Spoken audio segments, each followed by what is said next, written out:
Bonjour et bienvenue dans cette ultime émission de Parlez-vous cinéma. Juste après le générique, je recevrai Sylviane Fessier, présidente des Journées cinématographiques d'Amiens, pour faire un petit bilan sur cette 37e édition. Juste le temps de vous rappeler qu'ici, à la Maison de la Culture, jusqu'au 7 janvier 2018, se tient l'expo Oro, Esprit et nature d'un territoire de Pedro Ruiz, qui, on le rappelle, a réalisé l'affiche de cette 37e édition. A tout de suite après le générique.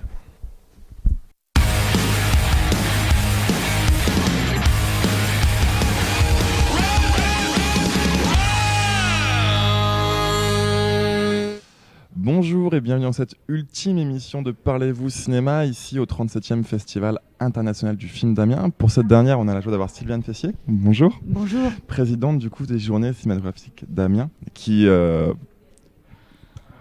parraine et organise ce festival depuis maintenant beaucoup d'années.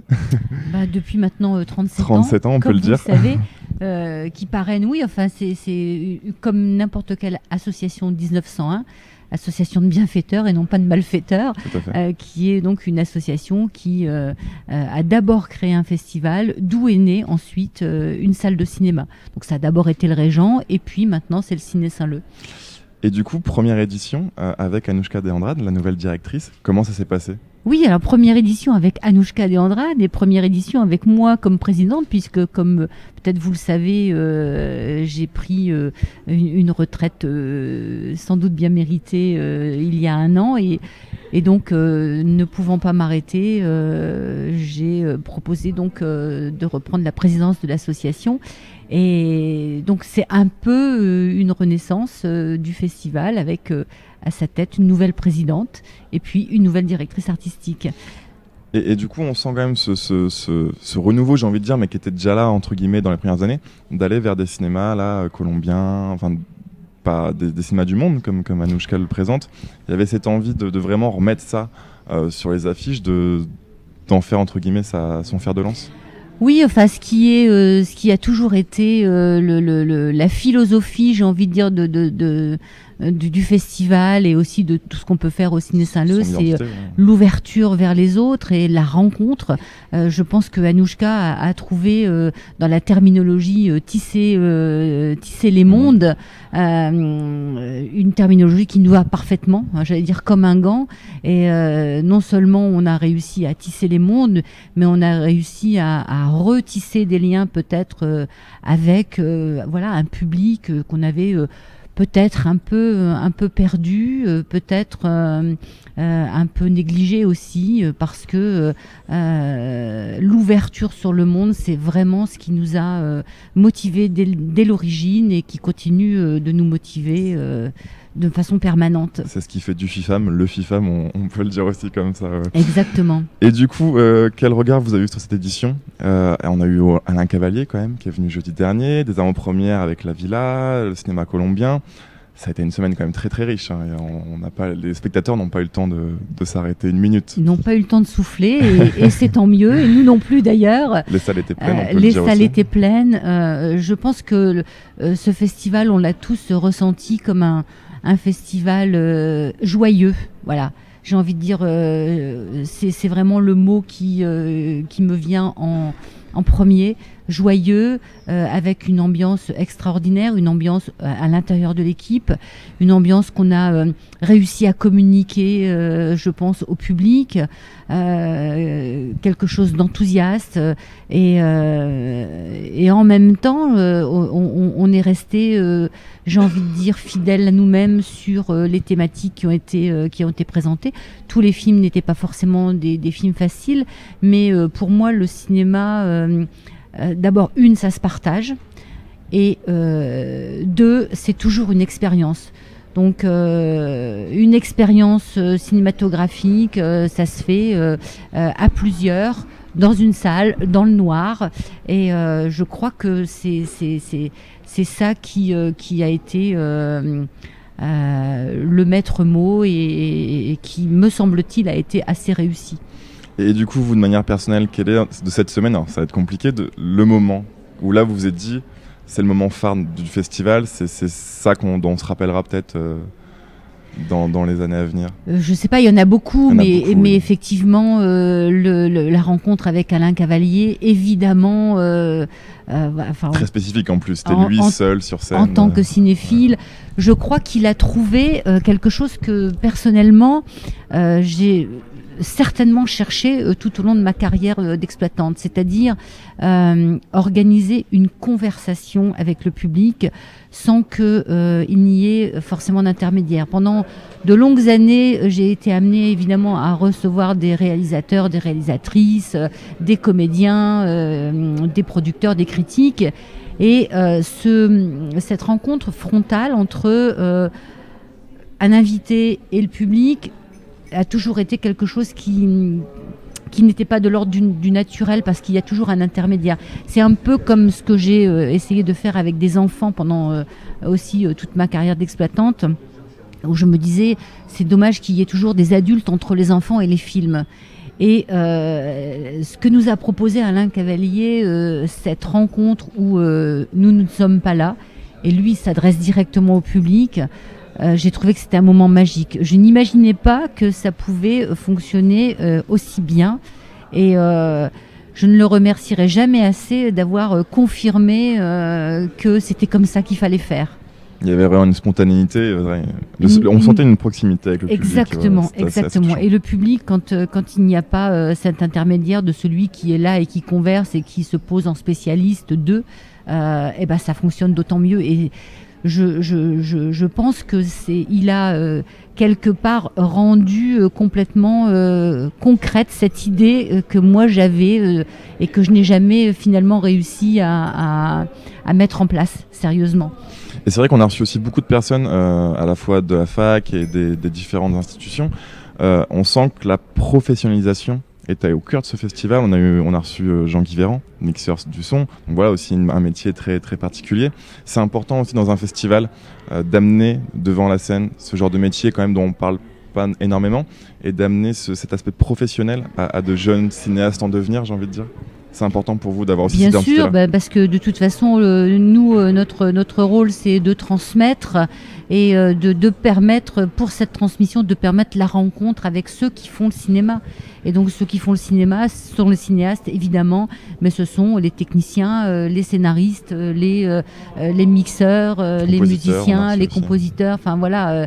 Et ça, c'est important parce que c'est aussi ce qu'on essaye de faire avec les plus petits, les plus jeunes, dans tous les jours, que ce soit au Ciné Saint-Leu ou ailleurs, et évidemment qui devient soudainement une plus grande fête encore le temps d'un festival. Ce qu'on rappelle aussi, qu'il y a eu beaucoup de scolaires qui ont parsemé les salles du festival cette année, encore et toujours. J'imagine toujours aussi important ça, à la fois dans des films, mais aussi les masterclass où ils sont venus en grand nombre. Énormément, et par exemple, pour faire le lien justement entre le festival et la salle de cinéma, Chantons sous la pluie, par exemple, hier soir, moi je ne peux pas m'empêcher de penser qu'il y a 3 ans, ce film, on l'avait inscrit avec le Ciné Saint-Leu dans le cadre d'école de cinéma, et qu'il y avait déjà 8000 enfants du département qui avaient pu voir ce film et aussi faire des travaux, réaliser des chorégraphies, etc. Et là, de revoir ce film avec le public hier soir, soudainement, on avait tous 6 ans, 7 ans, 8 ans, et moi j'adore ce sentiment de redevenir un tout petit enfant innocent devant cette merveille qui est Chantons sous la pluie. Chose amusante, en plus, vous me le montriez avant l'émission, on peut envoyer les spectateurs dans l'exposition Pré d'Auruiz, puisqu'en fin de compte, il y a une œuvre avec des parapluies qui ressemble beaucoup à ce qui s'est passé hier dans la salle de cinéma. Absolument, et justement, je trouve que c'est ce que je vous disais tout à l'heure en aparté, ce festival est vraiment complètement raccord. Il y a le bouquet. On a commencé avec Pedro Ruiz avec l'affiche vendredi dernier, on a terminé avec Jane Kelly. Tout à fait. J'imagine que du coup la 37e édition est à peine finie, qu'il y a déjà la 38e en tête. Donc on a donné les dates hier, du 9 au 17 novembre je crois, à nous faire annoncer. Donc on a déjà les dates, vous pouvez les bloquer. On peut l'annoncer. Et alors on a déjà des idées, et pour la 38e et pour la 39e. Voilà. Donc on ne vous arrête plus, ça y est. on ne peut plus nous arrêter. Ça marche. Merci beaucoup. Merci à vous. On vous dit du coup à l'année prochaine.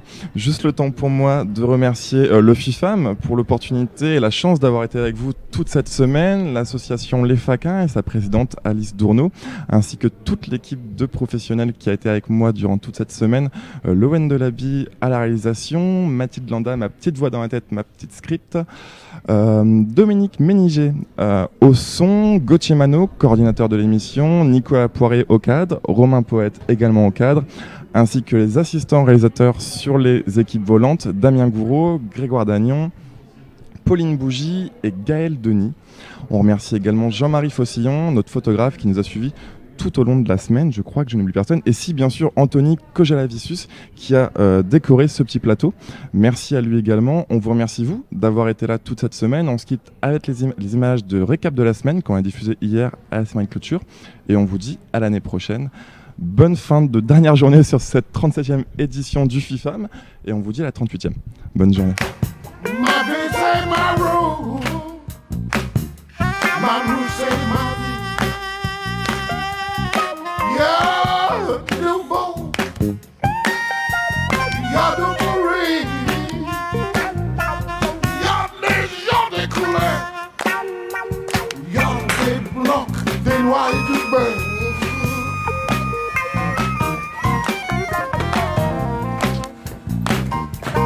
Marou c'est ma vie, y'a du beau, y'a du pourri, y'a des gens toutes les couleurs, y'a des blancs, des noirs, des verts, y'a des jeunes qui prennent, des vieux qui se promènent, et des piafs, on voit les nuages.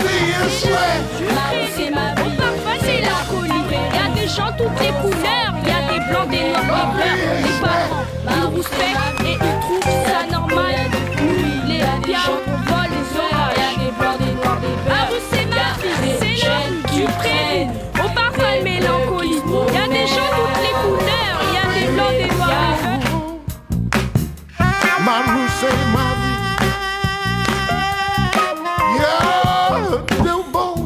Y'a du beau,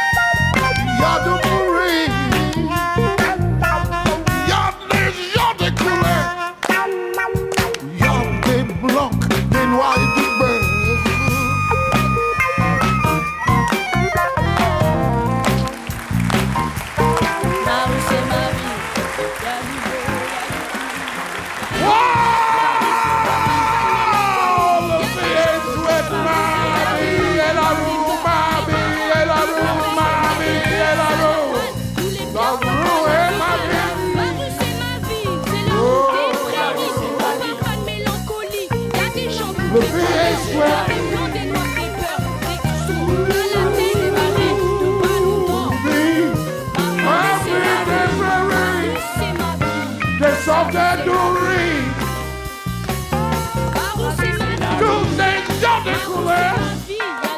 y'a des blancs, des noirs et du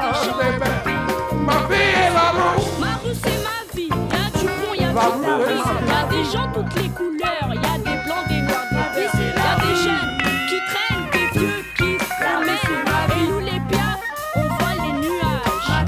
Toutes les gens de couleurs, des blancs, des noirs, des verts, y'a des gens toutes les couleurs, des blancs, des verts, parents, c'est ma vie, ça normal, nous les piafs, on vole les orages. Marou c'est ma vie, c'est la I'm walking down the street now.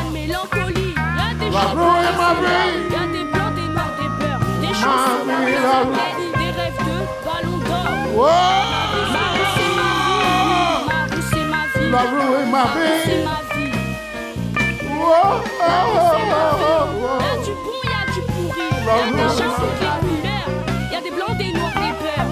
Y'a des gens qui crèvent, des vieux qui se promènent. Et nous les biens, des nuages. Marou c'est ma vie, c'est la rue des prés. Parfum de mélancolie. Y'a des gens toutes les couleurs.